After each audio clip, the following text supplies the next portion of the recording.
से बोलिए धूमावती मैया की जय। भक्तों, आज आप सभी श्रवण करेंगे माँ धूमावती की व्रत कथा। भक्तों, गुप्त नवरात्रि के 7वां दिन माँ धूमावती को समर्पित है। तो आइए सुनते हैं माँ धूमावती की व्रत कथा, देवी भागवत पुराण की कथा और माँ जगदम्बा की कथा। माता रानी सभी भक्तों की सभी मनोकामना को पूर्ण करे। भक्तों, धूमावती देवी महाविद्याओं में 7वें स्थान पर परिगणित है। इनके संदर्भ में कथा आती है कि एक बार भगवती पार्वती भगवान शिव के साथ कैलाश पर्वत पर बैठी हुई थी। उन्होंने महादेव से अपनी क्षुधा का निवारण करने का निवेदन किया। कई बार मांगने पर भी जब भगवान शिव ने उस ओर ध्यान नहीं दिया, तब उन्होंने महादेव को ही उठाकर निगल लिया। उनके शरीर से धूम राशि निकली। शिवजी ने उस समय पार्वती से कहा, आपकी सुंदर मूर्ति धुएं से ढक जाने के कारण धूमावती या ध्रुमा कही जाएंगी। धूमावती महाशक्ति अकेले ही तथा स्वयं नियंत्रिका है। इसका कोई स्वामी नहीं है, इसलिए इसे विधवा कहा गया है। दुर्गा सप्तशती के अनुसार इन्होंने ही प्रतिज्ञा की थी, जो मुझे युद्ध में जीत लेगा तथा मेरा गर्भ दूर कर देगा, वही मेरा पति होगा। ऐसा कभी नहीं हुआ, अतः यह कुमारी है। ये धन या पति रहित है अथवा अपने पति महादेव को निगल जाने के कारण विधवा है। नारद पांचरात्र के अनुसार इन्होंने अपने शरीर से उग्र चंडिका को प्रकट किया था, जो सैकड़ों गिद्धरियों की तरह आवाज करने वाली थी। शिव को निगलने का तात्पर्य है उनके स्वामी तत्व का निषेध। असुरों के कच्चे मांस से इनकी अंगभूता शिवाय तृप्त हुई। यह इनकी भूख का रहस्य है। इनके ध्यान में इन्हें विवर्ण, चंचल, काले रंग वाली, मैले कपड़े धारण करने वाली, खुले केशों वाली विधवा, काक ध्वज वाले रथ पर आरूढ़, हाथ में सूप धारण किए, भूख प्यास से व्याकुल तथा निर्मम आंखों वाली बताया गया है। स्वतंत्र के अनुसार सती ने जब दक्ष यज्ञ में युग अग्नि द्वारा अपने आप को भस्म कर दिया, तब उस समय जो धुआं उत्पन्न हुआ, उससे धूमावती विग्रह का प्राकट्य हुआ था। धूमावती की उपासना विपत्ति नाश, रोग निवारण, युद्ध, जय, उच्चाटन तथा मारण आदि के लिए की जाती है। शाक्त प्रमोद में कहा गया है कि इनके उपासक पर दुष्टाभिचार का प्रभाव नहीं पड़ता। संसार में रोग दुख के कारण 4 देवता है: ज्वर, उन्माद तथा दाह। रुद्र के कोप से मूर्छा, विकलांगता, यम के कोप से धूल, गाठिया, लकवा, वरुण के कोप से तथा शोक, कलह, क्षुधा, तृष्णा आदि निरीति के कोप से होते हैं। शपथ पथ ब्राह्मण के अनुसार धूमावती और निरीति एक है। यह लक्ष्मी जी की ज्येष्ठा है, अतः ज्येष्ठा नक्षत्र में उत्पन्न व्यक्ति जीवन भर दुख भोगता है। तंत्र ग्रंथों के अनुसार धूमावती उग्र तारा ही है, जो ध्रुमा होने से धूमावती कही जाती है। दुर्गा सप्तशती में बाभ्रवी और तामसी नाम से इन्हीं की चर्चा की गई है। ये परेशान होकर रोग और शोक को नष्ट कर देती है तथा कुपित होने पर समस्त सुखों और कामनाओं को नष्ट कर देती है। इनकी शरणागति से विपत्ति नाश तथा संपन्नता प्राप्त होती है। ऋग वेदोक्त रात्रि सूक्त में इन्हें सूत्रा कहा गया है। सूत्रा का अर्थ सुखपूर्वक तारने योग्य है। तारा या तारनी को इनका पूर्व रूप बतलाया गया है, इसलिए आगमों में इन्हें अभाव और संकटों को दूर कर सुख प्रदान करने वाली भूति कहा गया है। धूमावती स्थिर प्रज्ञता की प्रतीक है। इनका काक ध्वज वासनाग्रस्त मन है, जो निरंतर अतृप्त रहता है। जीव की दीनावस्था भूख प्यास कलह दरिद्रता आदि इसकी क्रियाएं है, अर्थात वेद की शब्दावली में धूमापति कद्रु है जो वृतासुर आदि को पैदा करती है। प्रेम से बोलिए जय माता दी। माता सभी भक्तों पर सदा कृपा बनाए रखे। जय माँ। महाभागवत देवी पुराण 7वां अध्याय। इस अध्याय में भगवती सती तथा भगवान शिव का आनंद विहार, दक्ष द्वारा यज्ञ करने और उसमें शंकर को ना बुलाने का निश्चय करना, महर्षि दधीचि द्वारा दक्ष की निंदा, नारद जी द्वारा सती को पिता के यज्ञ में जाने के लिए प्रेरित करना आदि बातें हैं। श्री महादेव जी बोले, नारद, भगवान शंकर भगवती सती को प्राप्त कर अत्यंत कामार्थ हो गए और उन्होंने प्रथम गणों तथा महान बलशाली नंदी से कहा, प्रथम गण, मेरी आज्ञा से यहाँ से शीघ्र कुछ दूर जाकर तुम लोग देर तक स्थित हो जाओ। जब तुम लोग को याद करूँगा तब तुम लोग मेरे पास आ जाना। मेरी आज्ञा के बिना कोई भी यहाँ कदापि नहीं आएगा। भगवान शंकर का यह वचन सुनकर वे सभी प्रथम गण उनका सानिध्य त्याग कर कुछ दूरी पर स्थित हो गए। महामुनि उसके बाद भगवान शंकर सती के साथ उस निर्जन वन में दिन रात यथारुचि रमन करने लगे। एक बार उन्होंने वन के फूलों को लाकर उनकी सुंदर माला बनाई तथा सती को समर्पित कर वे कौतूहल पूर्वक उन्हें देखने लगे। कभी वे प्रेमवश खिले हुए कमल की तरह सती के सुंदर मुख को आदर पूर्वक हाथ से सहलाते थे और कभी इच्छा अनुसार पर्वत की कंदराओं में, कभी पुष्प वाटिका में तथा कभी सरोवर के किनारे रमन करते थे। इस प्रकार भगवान शंकर सती के अतिरिक्त तथा भगवती सती शिव के अतिरिक्त एक पल भी दूसरी ओर दृष्टि नहीं डालते थे। नारद भगवान शंकर भगवती सती के साथ कभी कैलाश पर्वत पर चले जाते थे तो कभी उस श्रेष्ठ हिमालय पर्वत के जिस किसी शिखर पर सती के साथ फिर पहुंच जाते थे। महामते, इस प्रकार सती के साथ विहार करते हुए भगवान शंकर को 10,000 वर्ष व्यतीत हो गए तथा उन्हें दिन रात का भी भान न रहा। इस प्रकार अपनी माया से महादेव को मोहित करके त्रिलोक्य मोहिनी भगवती सती हिमालय के शिखर पर विराजती रही। मेनका भगवती सती के पास नित्य जाकर उचित समय जानकर भक्तिपूर्वक निरंतर उन्हें पुत्री रूप में पाने की प्रार्थना करती थी। हिमवान की पत्नी मेनका ने शुक्ला पक्ष की महाअष्टमी के दिन उपवास पूर्वक व्रत का आरंभ किया। पुनः 1 वर्ष तक शुक्ला पक्ष की महाअष्टमी के दिन विधि पूर्वक भगवती सती की पूजा करके पुनः महाअष्टमी को उपवास करके व्रत का समापन किया। तब शंकर की भार्या सती ने प्रसन्न होकर यह अंगीकार कर लिया कि मैं आपकी पुत्री के रूप में आविर्भूत होंगी, इसमें संदेह नहीं है। सती का यह वचन सुनकर मेनका का चित्त प्रसन्न हो गया। वे दिन रात सती का ध्यान करके हिमालय के भवन में रहने लगी। नारद, वे दक्ष अज्ञानवश प्रतिदिन शंकर की निंदा करते थे और शंकर जी भी उन प्रजापति दक्ष को सम्मान का पात्र नहीं मानते थे। मुनिश्रेष्ठ, शिव तथा प्रजापति दक्ष के बीच एक दूसरे के प्रति इस प्रकार का महान अद्भुत वैमनस्य हो गया।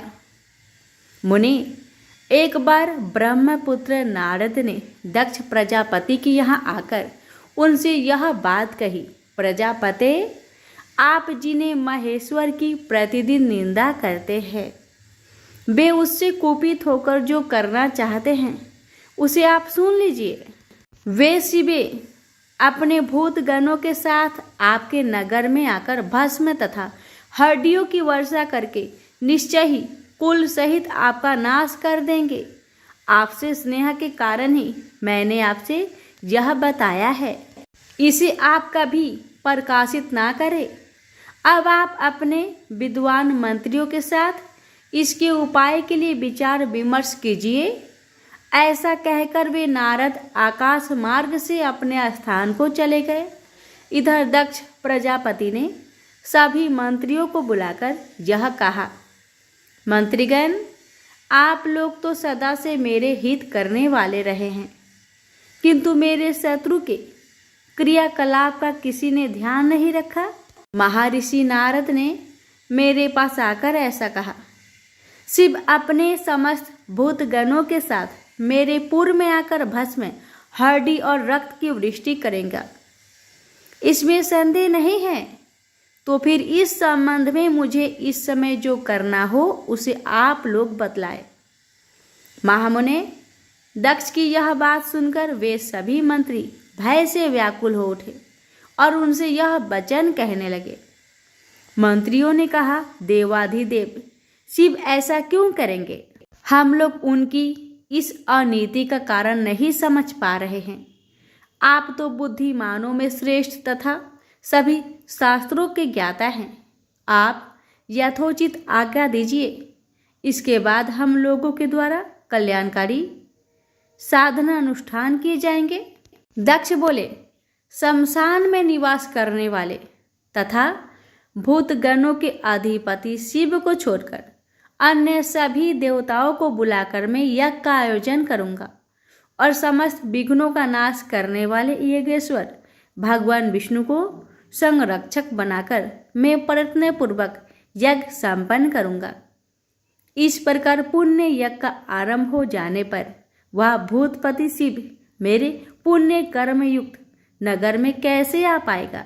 श्री महादेव जी बोले, नारद, तब दक्ष प्रजापति के ऐसा कहने पर भय के कारण उन मंत्रियों ने दक्ष प्रजापति से कहा, महाराज, यह ठीक है। तत्पश्चात क्षीर सागर के तट पर पहुंचकर दक्ष प्रजापति ने भगवान विष्णु से यज्ञ की रक्षा के लिए प्रार्थना की। तब परम पुरुष भगवान विष्णु प्रसन्न होकर यज्ञ की रक्षा के लिए उन दक्ष के पुर में पहुंच गए। उसके बाद दक्ष ने इंद्र आदि प्रधान देवताओं, ब्रह्मा देव ऋषियों, प्रधान ब्रह्म ऋषियों, प्रधान यक्षों, गंधर्वों, पितरों, दैत्यों, किन्नरों तथा पर्वतों को निमंत्रित किया। मुने, दक्ष ने उस यज्ञ महाउत्सव में सभी को तो बुलाया था, किंतु विदेश के कारण शिव को तथा उनकी पत्नी सती को छोड़ दिया था। दक्ष प्रजापति ने उन सभी लोगों से कहा, मैंने अपने यज्ञ महाउत्सव में शिव तथा उनकी प्रिय पत्नी सती को नहीं बुलाया है। जो लोग इस यज्ञ में नहीं आएंगे वे यज्ञ भाग से वंचित हो जाएंगे। स्वयं सनातन परम पुरुष भगवान विष्णु मेरे यज्ञ की रक्षा के लिए यहाँ आए हुए हैं, इसलिए आप सभी लोग भय मुक्त होकर मेरे यज्ञ में आइए। इस प्रकार उन दक्ष का वचन सुनकर भयभीत हुए देवता आदि सभी शिव विहीन होने पर भी उस यज्ञ सभा में आ गए। यज्ञ की रक्षा करने में तत्पर भगवान विष्णु को आया हुआ सुनकर सभी देवता तथा अन्य भी शिव कोप से भय रहित हो गए। दक्ष ने सती को छोड़कर अदिति आदि सभी पुत्रियों को आदर पूर्वक बुलाकर उन्हें पुष्पकल वस्त्र और आभूषणों से संतुष्ट किया। मुने, उन्होंने यज्ञ के निमित्त महान पर्वत के समान अन्न का संचय किया एवं दूध, दही, घी आदि की बड़ी बड़ी नदियां बहा दी। इस प्रकार प्रजापति दक्ष ने यज्ञ के लिए जो जो वस्तु तथा द्रव अपेक्षित थे उनका संचय कर डाला। उन्होंने रस सामग्रियों का सागर सदृश तथा अन्य पदार्थों का पर्वत सदृश संचय कर दिया। उसके बाद यज्ञ आरंभ हुआ। मुनिश्रेष्ठ, उस यज्ञ में स्वयं पृथ्वी वेदी बनी और यज्ञ कुंड में उद्धर्व तथा निर्मल शिखा वाले धूम रहित अग्निदेव स्वयं प्रज्वलित हुए।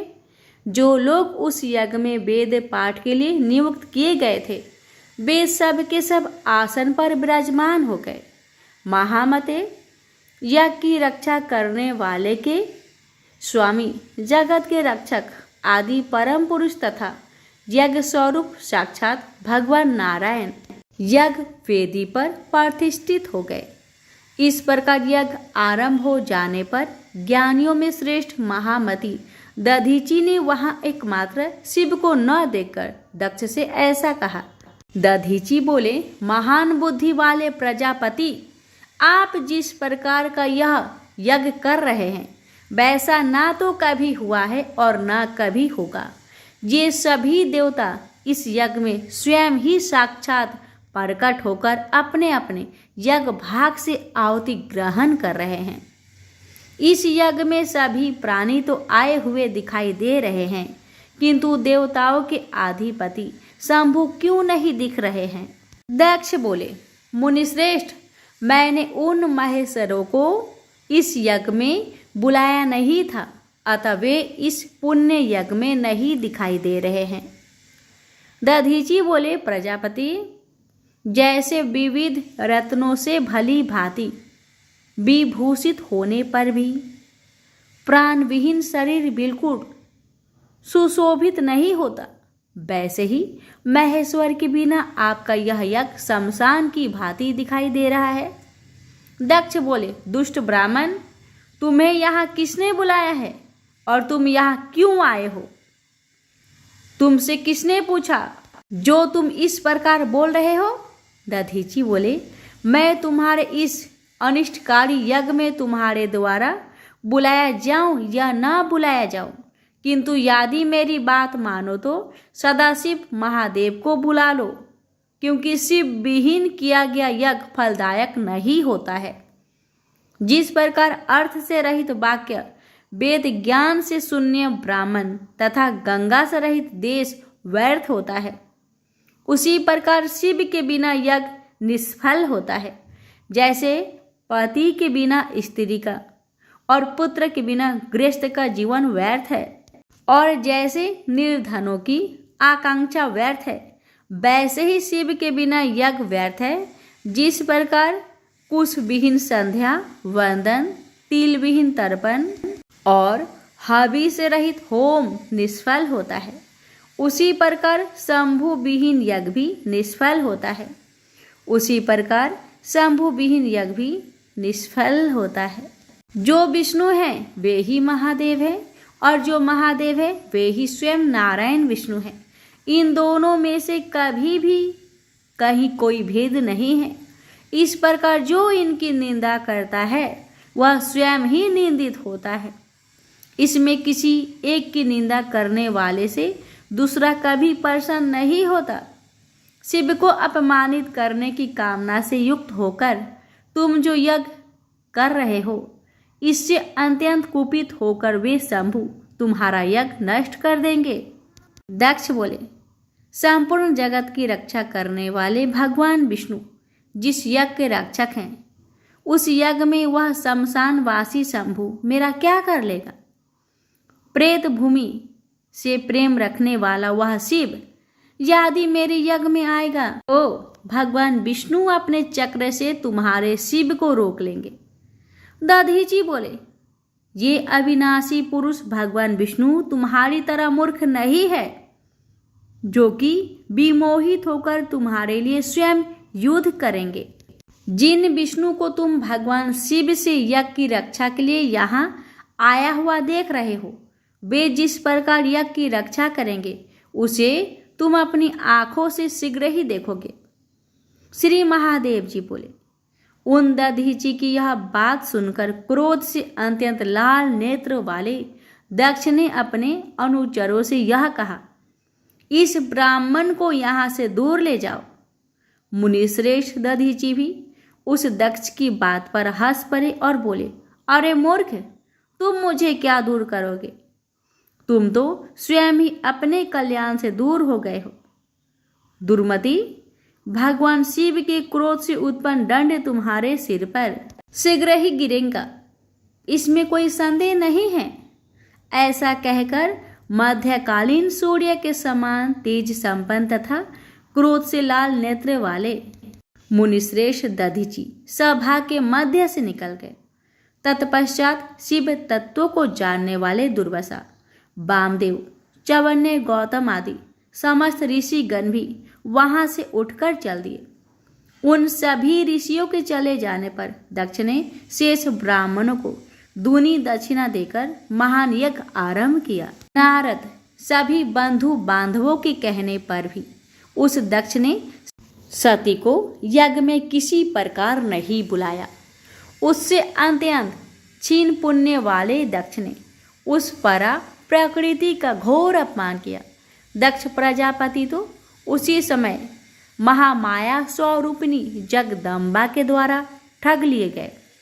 इसके बाद गिरिजाराज हिमालय पर भगवान शिव के पास विराजमान सर्वज्ञ जगदम्बिका वह सब बातें जान गई और वे विचार करने लगी। मुझे पुत्री रूप में प्राप्त करने के लिए गिरिजाराज हिमालय की पत्नी मैना ने विनम्रता पूर्वक प्रेम भाव से सच्ची भक्ति के साथ मेरी प्रार्थना की थी। मैंने उसे स्वीकार कर लिया था कि मैं उनकी पुत्री के रूप में निसंदेह जन्म लूंगी। उसी प्रकार पूर्व काल में जब दक्ष प्रजापति ने मुझे पुत्री रूप में पाने के लिए मुझसे प्रार्थना की थी, तब मैंने उनसे कहा था कि जब मेरे प्रति आपका आदर भाव कम हो जाएगा तब आपका पुण्य क्षीण हो जाएगा। उस समय अपनी माया से आपको मोहित करके मैं निश्चित रूप से आपका त्याग कर दूंगी। तो अब वह समय आ गया है। इस समय मेरे प्रति अनादर भाव वाले दक्ष प्रजापति का पुण्य नष्ट हो चुका है, अतः अपनी लीला से उनका परित्याग कर मैं अपने स्थान को चली जाऊंगी। तदंतर हिमालय के घर में जन्म लेकर एकमात्र प्रणव वल्लभ देवेश महेश्वर शिव को पति रूप में पुनः प्राप्त करूंगी। इस प्रकार अपने मन में विचार करके दक्ष पुत्री महेश्वरी सती उस क्षण की प्रतीक्षा करने लगी जब दक्ष के यज्ञ का विनाश होगा। उसी समय ब्रह्मपुत्र नारद दक्ष के घर से वहीं पर आ गए जहां भगवान शिव विराजमान थे। तीनों नेत्रों वाले देवाधिदेव शिव की 3 बार परिक्रमा करके नारद ने कहा, उस दक्ष ने अपने उस महायज्ञ में सभी को बुलाया है। देवता, मनुष्य, गंधर्व, किन्नर, नाग, पर्वत तथा अन्य जो भी प्राणी स्वर्ग, मृत्युलोक और रसातल में हैं, उन सभी को उसने बुलाया है। केवल आप दोनों शिव सती को ही छोड़ दिया है। उस प्रजापति दक्ष की पूरी को आप दोनों से रहित देखकर उसका परित्याग करके दुखी मन से मैं आपके पास आया हूँ। आप दोनों का वहाँ जाना उचित है, अतः अब आप विलंब मत कीजिए। शिव जी बोले, देवऋषि, हम दोनों के वहाँ जाने का प्रयोजन ही क्या है? जैसी उनकी रुचि हो उसके अनुसार वे प्रजापति दक्ष का अपना यज्ञ करे। नारद जी बोले, यदि वे दक्ष आपके अपमान की इच्छा करते हुए वह महान यज्ञ संपन्न करते हैं तो इससे आपके प्रति लोगों में अनादर का भाव उत्पन्न हो जाएगा।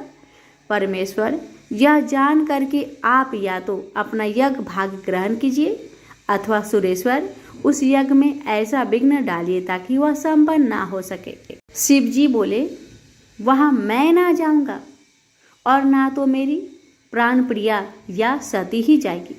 वहाँ पहुँचने पर भी वे दक्ष मुझे यज्ञ भाग नहीं देंगे। श्री महादेव जी बोले, तब शिव जी के ऐसा कहने पर महर्षि नारद ने सती से कहा, जगजननी, उस यज्ञ में आपका जाना तो उचित है। अपने पिता के घर में यज्ञ महा उत्सव होने का समाचार सुनकर कोई कन्या धैर्य धारण कर घर में भला कैसे रह सकती है? जो आपकी सभी दिव्य बहनें हैं वे यज्ञ में आई हुई है और दक्ष ने उन सभी को स्वर्ण आदि के अनेक विध आभूषण प्रदान किए हैं। सुरेश्वरी जगदम्बिके अभिमान के कारण जिस प्रकार उन्होंने एकमात्र आपको नहीं बुलाया है, उसी प्रकार आप भी उनके घमंड को नष्ट करने का प्रयत्न कीजिए। मान तथा अपमान के प्रति समभाव वाले परम योगी शिव ना तो उनके यज्ञ में जाएंगे और ना तो विघ्न ही पैदा करेंगे। तदंतर दक्ष पुत्री सती से ऐसा कहकर महर्षि नारद ने शिव जी को प्रणाम करके पुनः दक्ष प्रजापति के घर के लिए प्रस्थान किया। प्रेम से बोलिए जय माता दी, हर हर महादेव, माता पार्वती की जय। देवी सची परम पिता परमात्मा की आदि शक्ति की एक कला मानी जाती है, एक रूप मानी जाती है। पूर्व काल में जब कहीं स्वयंवर होते थे, अर्थात राजा महाराजा अपनी कन्या के विवाह के लिए विभिन्न राज्यों के राजकुमारों को आमंत्रित करके उनमें से अपनी पसंद के वर को चुनने का कन्या को अवसर देते थे, तो देवी सची की ही सर्वप्रथम आह्वान करके स्थापना की जाती थी तथा उनकी पूजा अर्चना करके स्वयंवर की रस्में प्रारंभ होती थी। ऐसा माना जाता था कि देवी सची की आराधना करने से स्वयंवर में किसी प्रकार विघ्न नहीं पड़ता। इस प्रकार सची स्वर्ग के भोगों के बीच जल में कमल के समान निर्लिप्त रह रही थी कि अचानक स्वर्ग को भी दुखों ने आ घेरा। देवराज से एक भयानक भूल हो गई। यद्यपि उनका कार्य ही पृथ्वी पर सुख और शांति रखने के लिए असुरों और दानवों का नाश करना था, लेकिन उन्होंने एक बार बिना विचार किए भगवान के भक्त पितासुर का वध कर डाला। चारों ओर उनकी बुराई होने लगी। जिसने भी सुना इंद्र की निंदा की। चारों ओर से इंद्र पर जब घृणा और निंदा की बौछार पड़ने लगी तो वह देवलोक छोड़कर भाग गए और मान सरोवर में जाकर एक कमल नाल में छिपकर बैठ गए। देवताओं ने इंद्र को बहुत खोजा, लेकिन जब इंद्र कहीं नहीं मिले तो उन्होंने ऋषि मुनियों से सलाह करके नहुस को इंद्र आसन पर बैठा दिया। इंद्र का पद पाकर नहुस में अहंकार जाग उठा। उसने एक दिन राजसभा में कहा, गुरुदेव, आज मैं इंद्र के सिंहासन पर बैठा हूँ। सारे देवलोक पर मेरा अधिकार है। एरावत हाथी, उच्च श्रवा घोड़ा, कामधेनु गाय और परिजात मेरे अधिकार में है। इस पर इंद्र के वे सभी चीजें मेरे अधिकार में हैं जो अभी तक इंद्र के अधिकार में थी। फिर इंद्र की पत्नी सची अभी तक मेरे भवन में क्यों नहीं आई? इंद्र होने के नाते वह मेरी पत्नी है। उससे कहिए कि वह आज रात मेरे रंग भवन में आ जाए और फिर वहीं रहे। नहुस का संदेश लेकर गुरु बृहस्पति जब इंद्र की पत्नी सची के पास पहुँचे तो सची परेशान हो उठी। वह बोली, गुरुदेव, मैं पतिव्रता स्त्री हूँ। अपने पति के अतिरिक्त मैंने आज तक किसी परम पुरुष की ओर आंख उठाकर भी नहीं देखा। मैं नहुस की इस आज्ञा का पालन कैसे कर सकती हूँ? बृहस्पति बोले, इंद्राणी, इस संकट से यदि तुम्हें कोई उबार सकता है तो वह केवल माँ भगवती दुर्गा ही है। तुम उन्हीं की आराधना करो, वही तुम्हारी सहायता करेगी। सची बोली, ठीक है गुरुदेव, जाकर नहुस से कह दीजिए कि मैं आजकल देवी की आराधना कर रही हूँ। जब मेरी आराधना समाप्त हो जाएगी मैं स्वयं नहुस को अपने भवन में बुला लूंगी। बृहस्पति सची का संदेश लेकर नहुस के पास चले गए तो सची ने देवी की आराधना करनी आरंभ कर दी। उनकी आराधना से प्रसन्न होकर देवी ने प्रकट होकर कहा, मैं तुम्हारी हालत को अच्छी तरह जानती हूँ सची, बोलो मैं तुम्हारी क्या सहायता करूँ? सची बोली, माँ भगवती, न जाने मेरे पति कहाँ चले गए हैं। सारे देवता उन्हें खोज खोज कर थक गए हैं। मैं उनसे मिलना चाहती हूँ। भगवती दुर्गा बोली, मैं जानती हूँ कि इंद्र इस समय कहाँ हैं। तुम मान सरोवर पर चली जाओ, वहाँ मेरी एक मूर्ति रखी है। उस मूर्ति को लोग विश्वकामा देवी के नाम से पुकारते हैं। इंद्र आजकल नियमित रूप से उसी मूर्ति की पूजा करते हैं। वह तुम्हें वही मिल जाएंगे। सची बोली, जग जननी, नहुस को इंद्र का पद पाकर इतना अहंकार हो गया है कि वह देवलोक की प्रत्येक वस्तु की तरह मुझ पर भी अपना अधिकार समझने लगा है। उसने कहा है कि मैं उसके भवन में जाकर उसकी पत्नी के रूप में रहूं। भगवती दुर्गा बोली, नहुस से बचने का उपाय तुम्हें बता देती हूँ। तुम कल नहुस के पास संदेश भेज देना कि किसी ऐसी सवारी से मेरे भवन में पधारे, इसे ऋषि ढोकर लाए। देवी की कृपा से उसी दिन मान सरोवर पर सची की इंद्र के साथ भेंट हो गई और दूसरे दिन उन्होंने एक दासी से कहकर वह संदेश नहुस के पास भिजवा दिया जो देवी ने बताया था। दासी वह संदेश लेकर नहुस की राजसभा में पहुंची और बोली, महाराज नहुस की जय हो। मैं देवराज इंद्र की पत्नी सची की दासी हूँ। उन्होंने मेरे द्वारा आपके लिए एक संदेश भेजा है। उन्होंने कहा है कि आज रात अपने भवन में वो आपका स्वागत करना चाहती है। नहुस बोला, ओ यह तो बड़ी प्रसन्नता की बात है। हम रात को सची के भवन में पहुंच जाएंगे।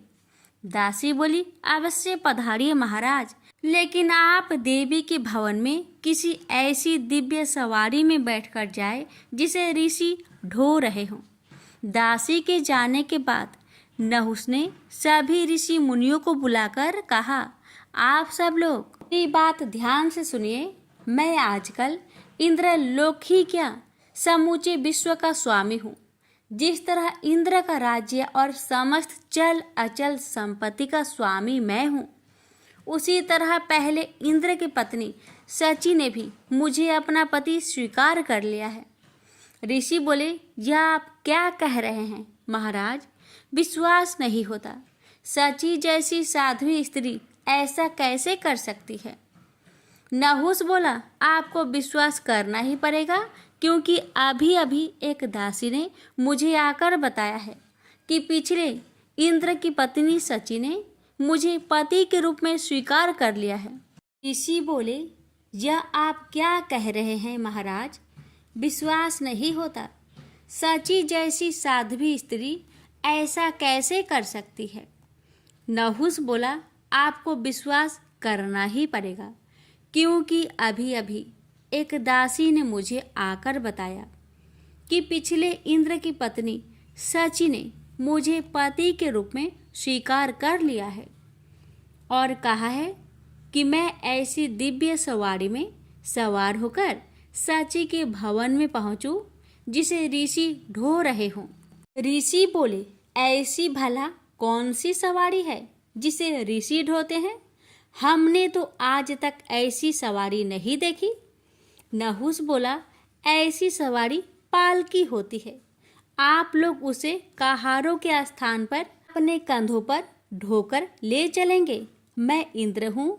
आपको मेरी इस छोटी सी आज्ञा का पालन हर हालत में करना होगा।